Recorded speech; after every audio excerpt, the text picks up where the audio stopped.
Да, тоа е видеосторијата и шокантна и потресна на колегите од веб порталот Скуп. Тие работат истражувачки Центар за стори. истражувачко новинарство, да не ги замерат. Да, точно.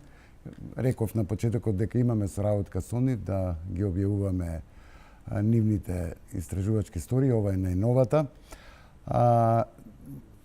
Наредниве 10 минути поканивме гостин токму да разговараме околу сето ова што беше загатнато во овој документарец. Ја поканивме и ја гледавте, имаше изјава и во документарецот, Афродита Муслиу. Таа доаѓа од невладината Нексус, граѓански концепт за превенција и справување со насилен екстремизм. Так. Добро дојдовте во студиото на Еден ТВ. Видовме нешто што изјавивте. Тука кажаа дека практично во Македонија и нема програма ни за превенција, ни за рехабилитација и ресоциализација на повратници од боиштата таму, и дека дури и во затворите не се работи на тоа, но таа проблематика вие подобро ја познавате, па би сакал на гледачите на Еден ТВ да им кажете Така. Најпрво сакам што практично не работиме, а треба да работиме. Да, така.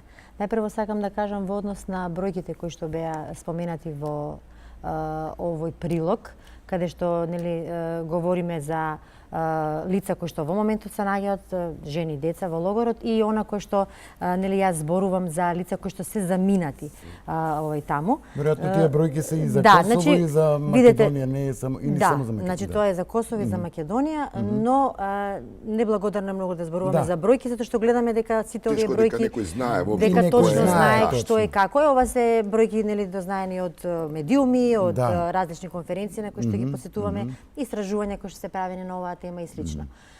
Нексус граѓански концепт како невладина организација, кога зборува за овој феномен, ги гледа, има две поедини точки. Најпрво зборуваме за поединецот, значи индивидуата. Што сакаме да знаеме овде?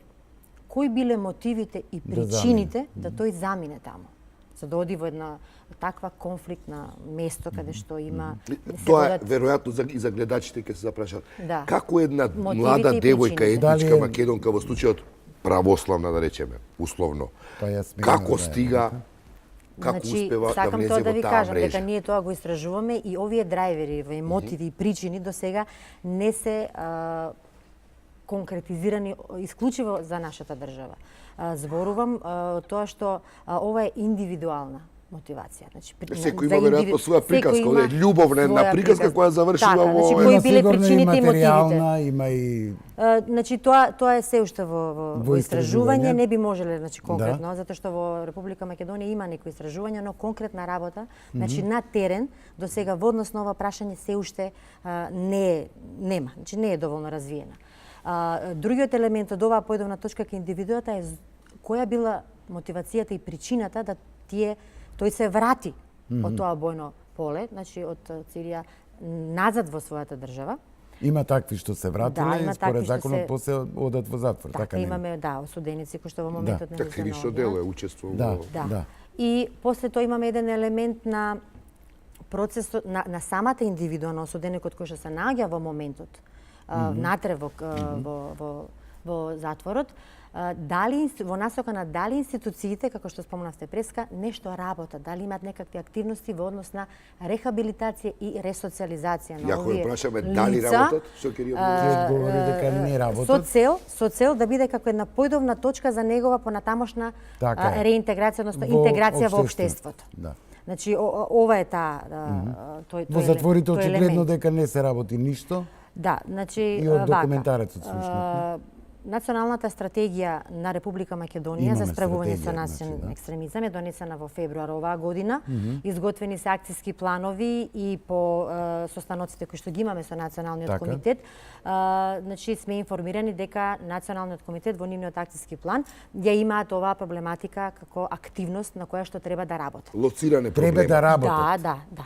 Добро, во февруар месец оваа година, 6 месеци како што е стратегијата подготвена, акцијските планови, значи јас верувам дека тоа ќе се случи, но потребно ни е едно вакво истражување за да можеме да ги видиме мотивите и причините зошто тие заминале, зошто тие се вратиле, после да ја видиме соработката, што невладиниот сектор со локалната заедница, со владините институции како треба да соработува.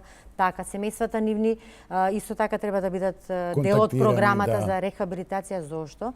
Заради тоа што они се првите луѓе кои што ќе ги прифатат овие лица, осудениците, кои што откако ќе одлежат казната затвор. Работите на превенција, една од вашите мисии е превенцијата. Имате ли анализа кој е потенцијалниот таргет на овие екстремистите кои регрутираат? Кои се, каде одат, како се, кој е критериумот нивни? Значи вака, до сега конкретно такво истражување ние не сме направиле. За да можете да имате акција за да превенирате таму каде што треба да се превенира. Во такви средини. Значи најранлива група е младата популација. Тоа е факт, поготово во оној период кога нели тие се уште се во потрага по својот идентитет. Не само истражувања кои што се овде во Македонија направени, кои што ние нешто сме правеле. Компаративно, кога зборуваме за социјални групи, има врска по богати и по сиромашни? Значи, може да се каже, но сепак ви кажувам дека е индивидуално. Не мора да значи дека е тоа.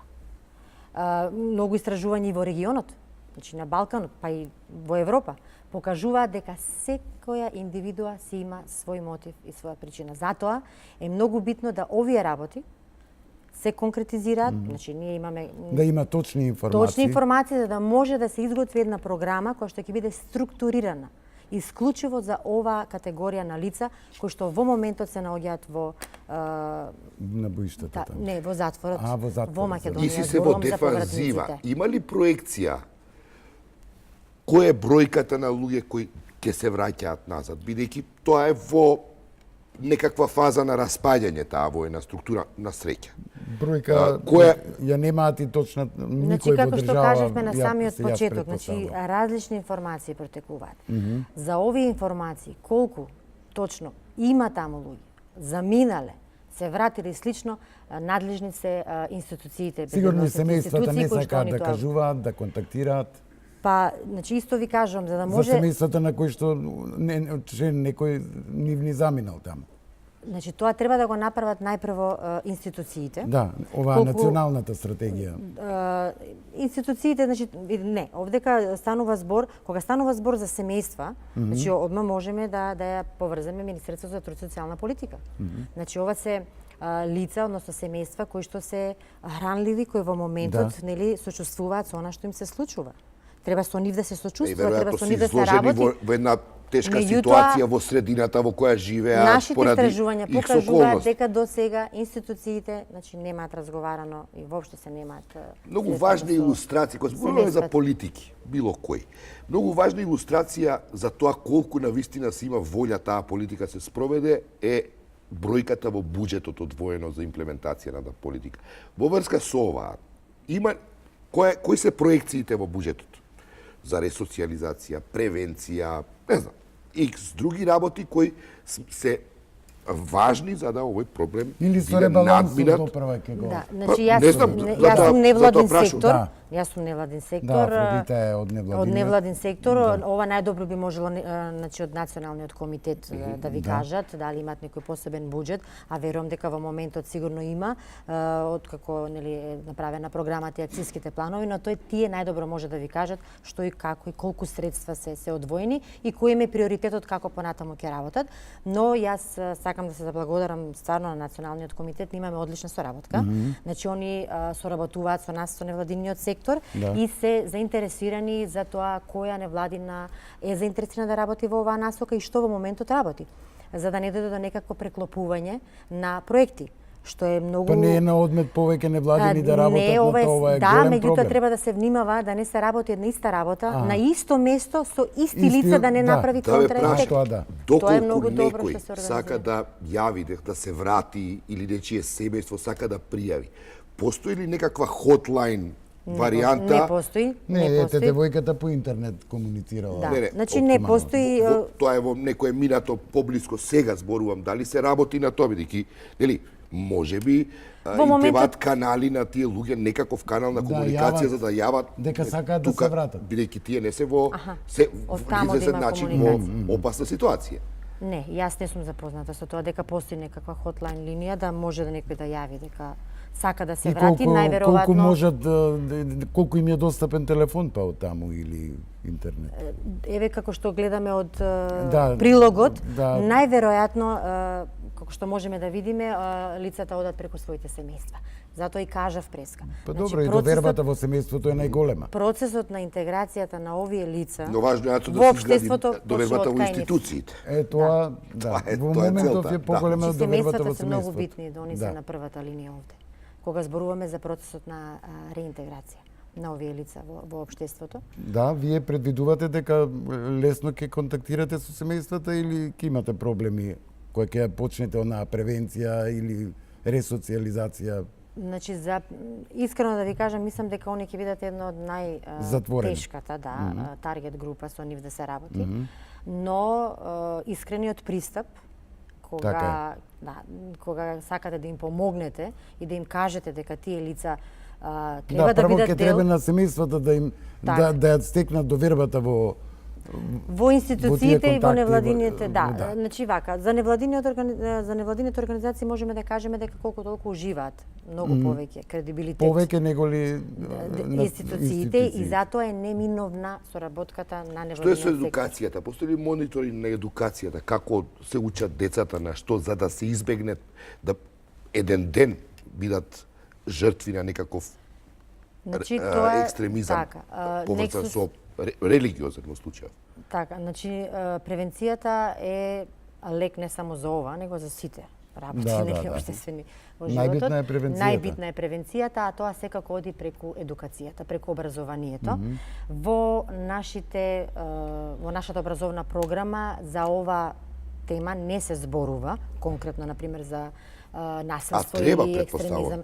Да, затоа ви кажам, видете, ние сме една од помладите држави кои што почна да го работи ова. Значи, Албанија и Косово се многу понапред од нас. И помасовно е од таму. Има ли соработка во таа смисла со нив? Да, значи има. Соработката е одлична и со Косово и со Албанија. Може да го пренесат. Имаат искуство, го пренесуваат. Слични сме, затоа што сме блиски, нели, со тука во регионот, Балканот, Босна исто доста добро работи значи на оваа тема. Така да превенцијата значи е основно нешто и целта на невладините организации е да овој дел за превенција, исправување превенција од радикализација која води до насилен екстремизам, да во иднина биде дел од образовниот процес. Особено во средните училишта и тоа. Да прекинеме и да благодариме на Афродита. Терминот на Александар кој ги има најновите вести, ние дадовме еден кус вовет за